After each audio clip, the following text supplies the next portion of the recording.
فاسألوا أهل الذكر إن كنتم لا تعلمون۔ بغیر شرعی عذر کے دوسری جماعت کروانا بالکل غلط ہے عزیز بھائیو۔ اذان سننے کے بعد جو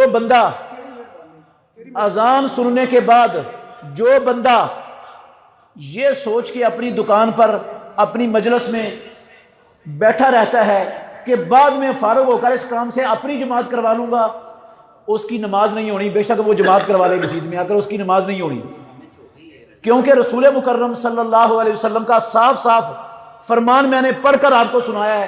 امام الانبیاء نے کہا من سمع النداء فلم یجب فلا صلاۃ لہ۔ یجب کا مطلب ہے باجماعت جس اذان نماز کے لیے اذان کہی گئی ہے نا، جس نماز کے لیے اذان کہی گئی ہے، جس نے وہ نماز ادا کرنا پڑی جس کے لیے اذان ہوئی ہے، اس کی نماز نہیں ہونی۔ یہ بعد والی جماعت کے لیے تو اذان نہیں کہی گئی، اذان تو پہلی والی جماعت کے لیے کی گئی ہے۔